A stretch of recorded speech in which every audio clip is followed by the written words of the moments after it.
The test is in 4-part, Part 1, Part 2, Part 3, and Part 4. Now look at Part 1. Part 1. I'm hoping to rent an apartment from September when I begin here, and I'd really like some advice on where to rent and how to rent a place. First, you have some time to look at questions 1 to 5.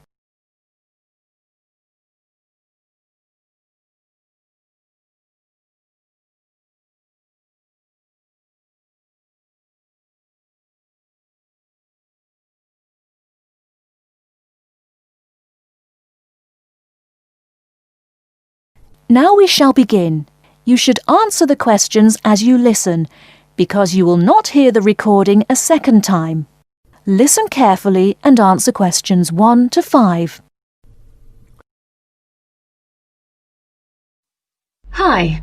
Hello. How can we help you? Is this the Office of Institutional Real Estate? Yes, sir. My name's Alice Baum, and I'm a university housing supervisor. Oh, good. I wonder if you could help me. I'll certainly try, sir. I'm hoping to rent an apartment from September when I begin here, and I'd really like some advice on where to rent and how to rent a place. Advice on renting in Manhattan. We've got plenty of advice about that. The first thing to think about are the prices. New York is an expensive place to live, and Manhattan is the most expensive place in New York. Everyone wants to be here. In most areas of Manhattan, you'll have great difficulty finding a studio apartment for less than $1,300 to $1,400 per month. But there are areas just outside Manhattan, within a 30 to 40-minute commute, where you can find a decent studio apartment to rent for $850 to $1,000 per month. That's a big difference. But then there are travel costs on top of that. Yes, there are. If you're prepared to make compromises in your choice of accommodation, perhaps you can find an apartment you like and can afford. Monthly rents also depend on 2 other factors: apartment size and then amenities. Can you tell me a bit more about that? Basically, bigger flats get higher rents, so if you can live without a lot of space, it's much cheaper. And if you're willing to take a flat which has street noise or doesn't have much natural light, then you may save some more money. I see. However, you could go the other way and get a bigger flat and share it with another student. You can cut costs by sharing a large bedroom. To find a roommate, check the listings for apartment shares in the housing registry. Share a flat. I hadn't given that idea much thought. Lots of our students do that. What about amenities? Can you explain that a bit more? You need to decide what facilities you really would like and what you can do without. For example, do you want a doorman? Would you like an elevator? These kinds of things put the prices up. I don't think I need a doorman. Is there anything else I should know? Yes, remember, the housing market is very competitive, especially for affordable apartments. You need to be prepared to make decisions quickly and be flexible with your plans. Don't start your search earlier than 4 weeks before you want to move in, because tenants only need to give landlords 30 days notice of their departure. Okay. Before you hear the rest of the conversation, you have some time to look at questions 6 to 10.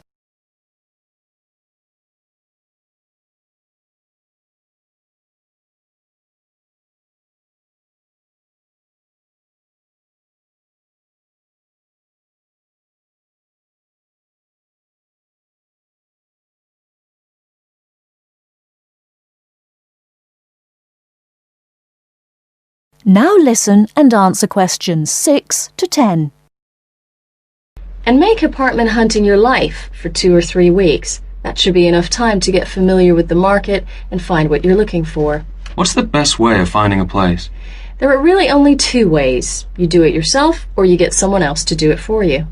That sounds interesting. How do I do that? There are property brokers who will find a place for you.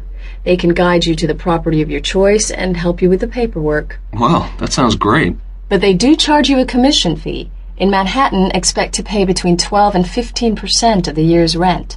That means if your rent is $1,000 a month, the broker's fee works out to $1,800. Oh, maybe not a broker then. And what's the other option again?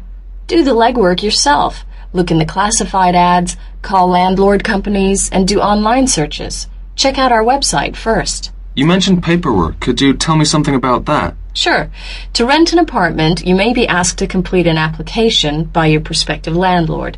You may also be asked to pay between $50 and $200 for credit reports. Landlords want to see evidence of steady income and good credit. I see.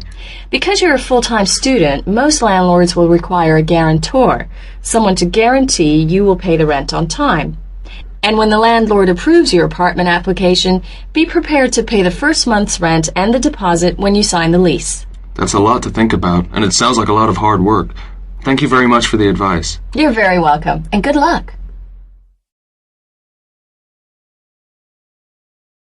That is the end of part 1. You now have half a minute to check your answers.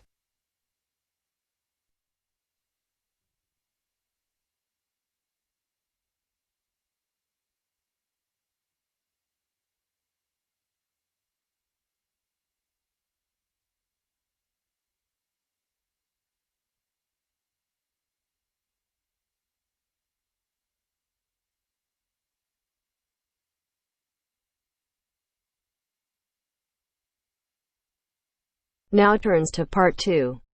Part 2. First, you have some time to look at questions 11 to 16.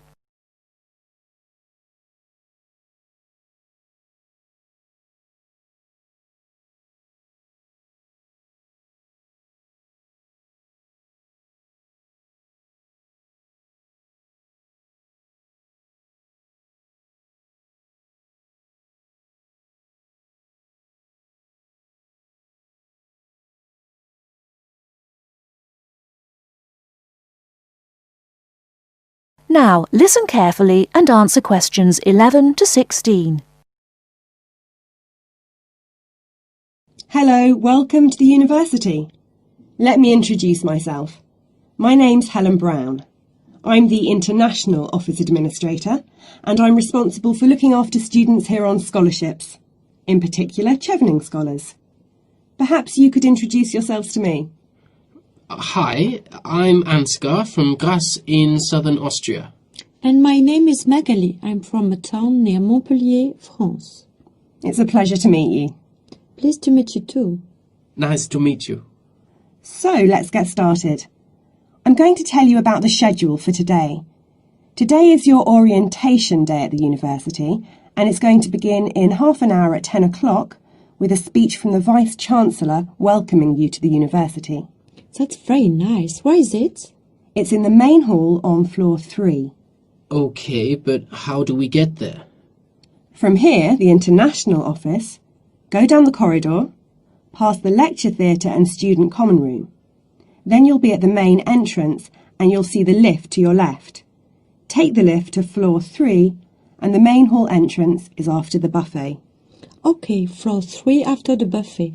I can always find my way to food. So we'll be able to find the main hall, no problem. So after the Vice-Chancellor greets the new students, then 30 minutes later, the Mayor will welcome you to the city. Together it should be about an hour, so it's not too much of a drag. And what happens then? After that, you'll have a meeting with a representative of the British Council, and she will brief you on life in Britain and what your sponsor expects, and of course doesn't expect from you. It will be nice to meet them. Is that in the main hall too? No, but it is on floor 3 again. With your back to the main hall, go down the corridor past the labs. Sorry? The laboratories, on your right, and the computer cluster rooms on your left, and at the end of the corridor are seminar rooms 1 and 2.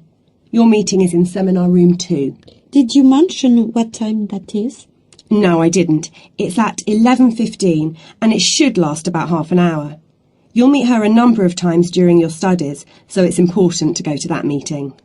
Okay, I'll make sure Magali is on time. Ansgar, I'm always on time. Very well.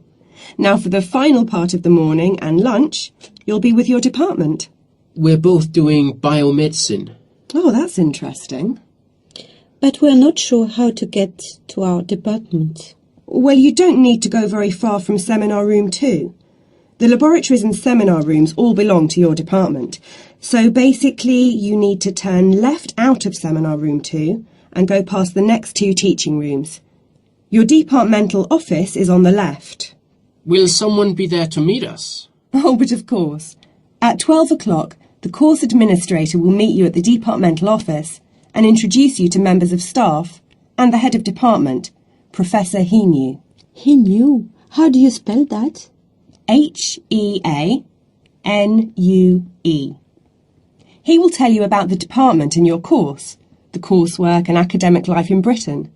Have you both got reading lists? Yes, I have. I'm afraid I haven't. You can get one at that meeting. Then finally, as it's your first day, you'll have lunch with the department staff in the refectory from 1 to 2. Oh, that's really nice. Great. There's just one more thing.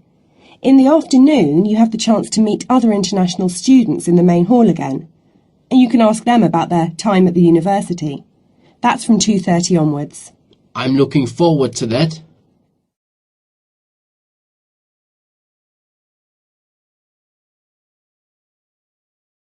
Before you hear the rest of the talk, you have some time to look at questions 17 to 20.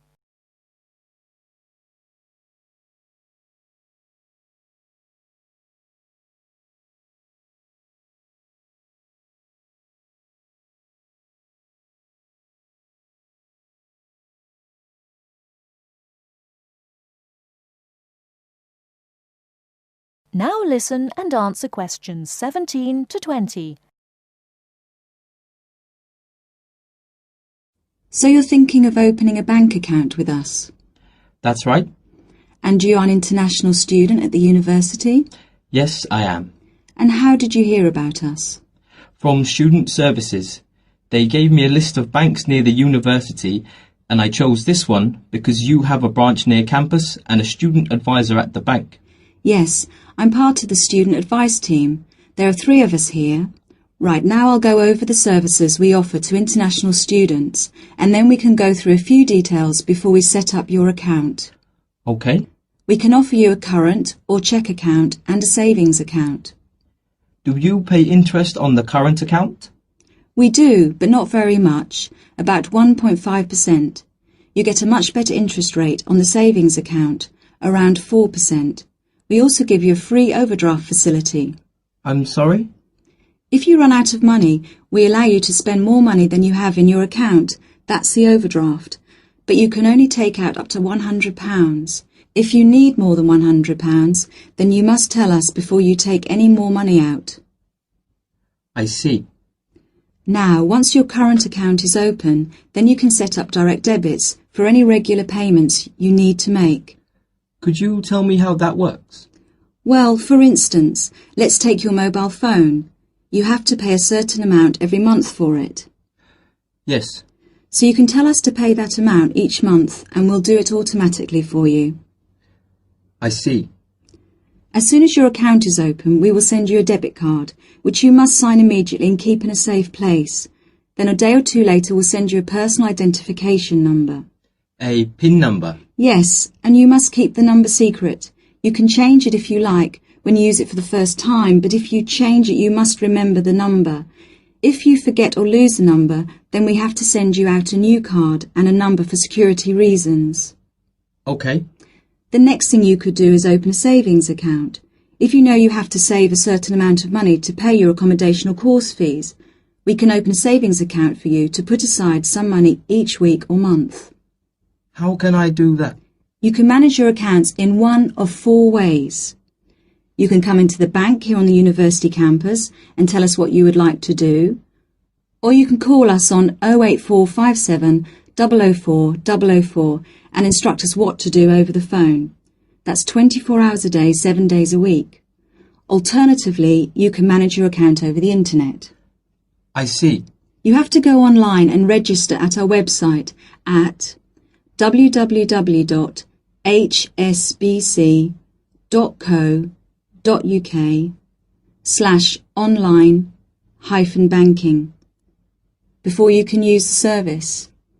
Finally, if you have a digital TV, you can use TV banking by pressing interactive on your digital TV remote control. Oh, really? I don't have a digital TV, unfortunately, but I can do the first 3 things. Now, do you have any insurance? What's that? For example, if you lose something or one of your possessions is stolen, we will cover the cost of it. How much does that cost? It's £24 a year, so it really is worth thinking about. I don't need to think about that. I'll take out insurance. I'll arrange that for you as soon as your account is open. Now, would you like to go ahead and open an account with us? That is the end of part 2. You now have half a minute to check your answers.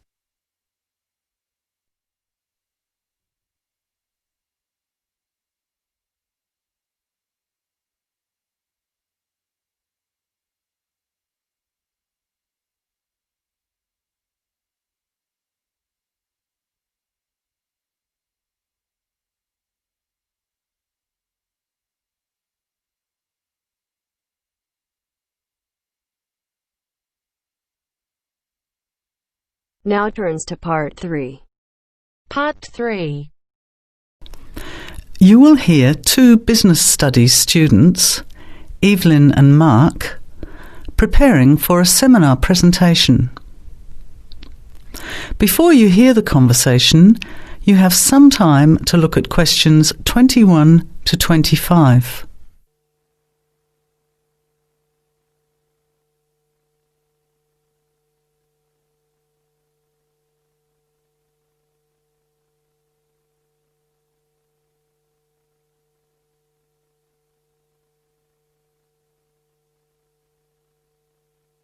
Well, I think the marketing of food would be a good topic.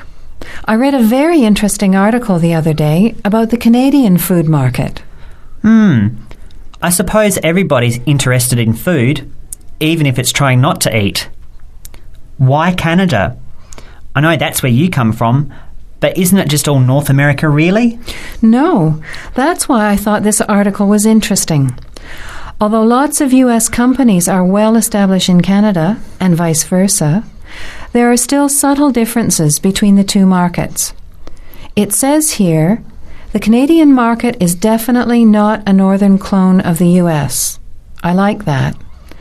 And it says that if you understand these differences, it can have a big impact on successful food marketing.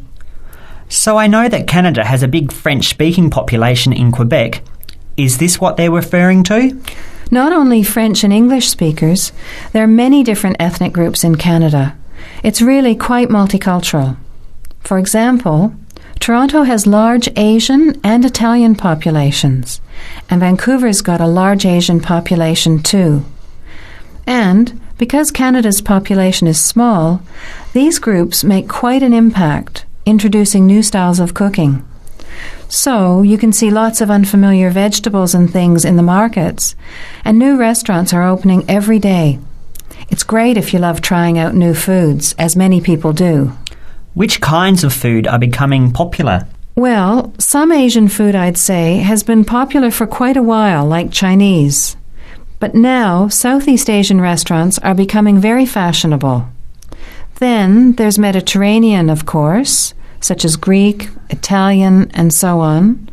But Caribbean and Mexican food is really taking off among young people these days. So are the supermarkets starting to stock the ingredients that are needed to prepare these foods at home?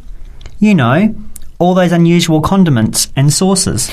Yes, that's right. It's quite interesting going to the supermarket, isn't it? And noticing how they're introducing sections for foods of different nationalities. You can buy quite exotic products locally these days. The article mentioned that 80% of the Canadian retail market is controlled by 8 major national supermarket chains, so that when they introduce changes, they can happen quite rapidly. Okay. Well, how are we going to organise this seminar then? I made some notes on the trends in the Canadian market, about changing tastes, and also patterns for where food is consumed. I thought maybe we could summarize it into a chart or table, and maybe use the overhead projector to present it. Good idea. Maybe I could have a look for similar trends and tastes in Australia and the UK for comparison. Let's have a look at what you found. Before the conversation continues, You have some time to look at questions 26 to 30.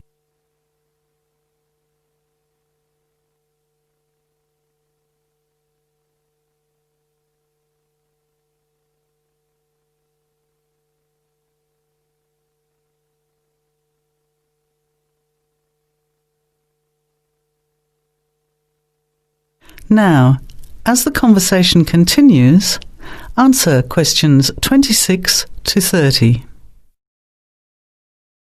The most significant trend, it seemed to me, was that Canadians are definitely interested in healthy food. For example, did you know that salads are the third most commonly eaten food in Canadian restaurants? Really? What about organic food then? Is that becoming more popular? Yes, it's definitely moving into the mainstream compared to a few years ago. And a recent survey showed that 4 out of 5 shoppers said that they check the fat and nutritional information on the packet when they're deciding what to buy. What other trends did you find out? There's one change I noticed straight away when I was home last year in the meat department. You know, here the meat packaging says rump steak or 4-quarter chops and so on. Well, they discovered that most consumers these days didn't know what to do with these roasts and rounds and ribs. So the government approved a new naming system for cuts of meat, which is related to the required cooking technique. What a good idea. I've never really understood the difference between sirloin, rump, round and all those names. So how many new categories are there? 8. There are 3 kinds of steak, for grilling, for marinating and for simmering.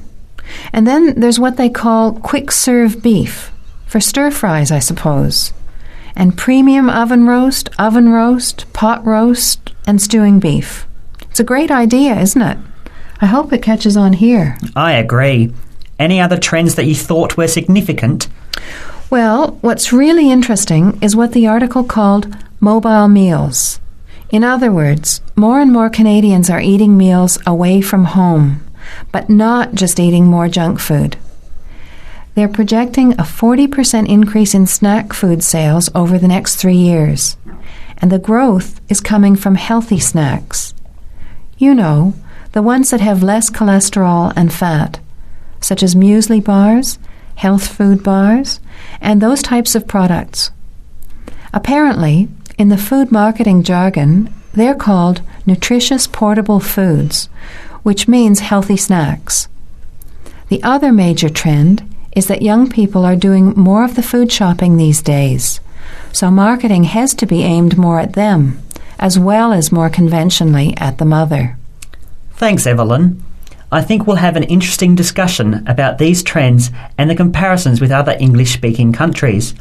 I'll see if I can get some information about them to compare with yours, and meet you on Friday to put it together. See you then. Bye. That is the end of part 3. You now have half a minute to check your answers.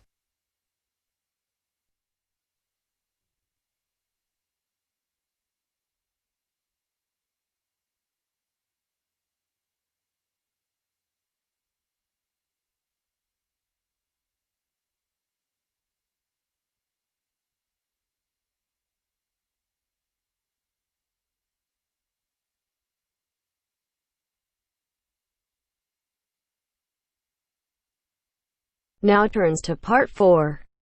Part 4. You will hear a wildlife expert giving a talk to a group of bird lovers in the UK about a species called the tawny owl. Before you listen, you have some time to look at questions 31 to 40.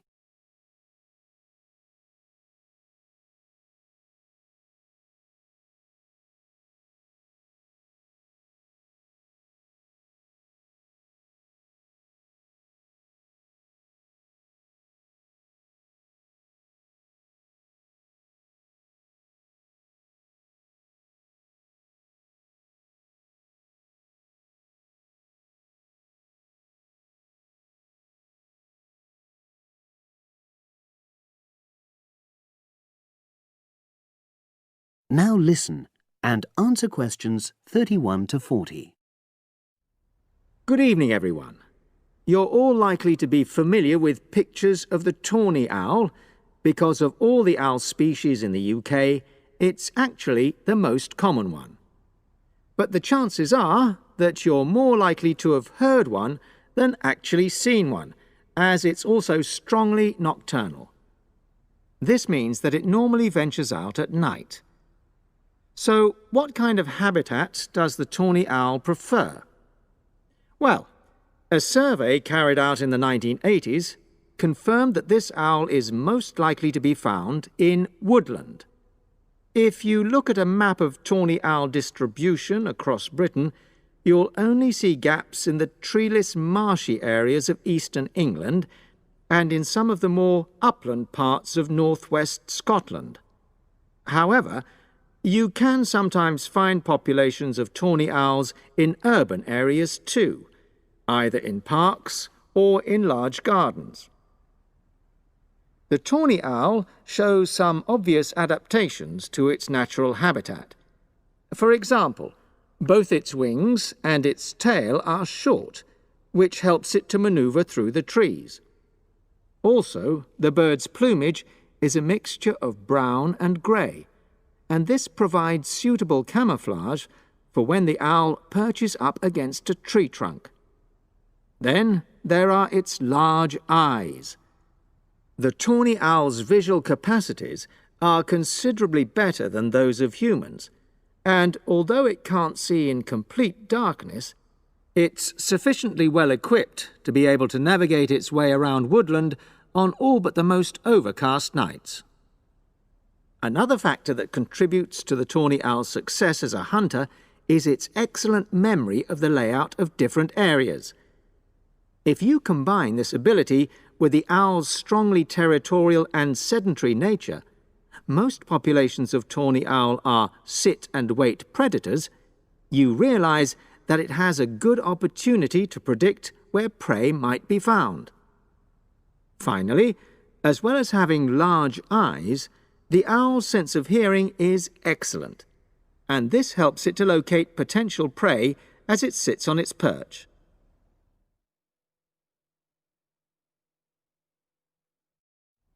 Turning now to the tawny owl's diet.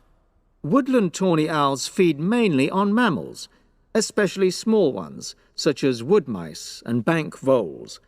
But they'll also take things like frogs or bats, or even fish, if they happen to be available. In urbanized landscapes, the owls seem to prey more on birds. So there are some differences there. Let's just look briefly now at survival rates in the tawny owl. Young tawny owls face a difficult time once they leave home, and 2 out of every 3 are likely to die within their first year. So, with such high mortality levels, it's a good job that established breeding pairs can produce young over a number of seasons and maximize their chances of passing their genes on to the next generation of owls. I've already mentioned the sedentary nature of the tawny owl, but it's not just adult tawny owls that are sedentary in their habits. Young birds, dispersing away from where they were born, rarely move far. The average distance is just 4 kilometres. There also appears to be some reluctance to cross large bodies of water. The owl is absent from many of the islands around our shores, with only occasional sightings in Ireland and the Isle of Wight off the south coast of England. Right, well, now I'll show you some photographs that have been taken in one or two of the...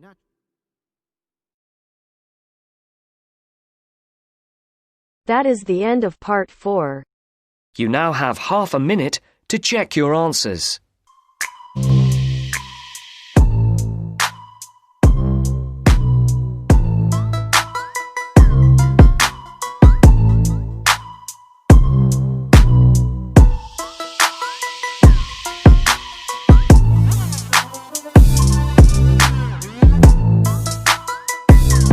That is the end of the test. You now have 10 minutes to transfer your answers to your Ielts listening answer sheet.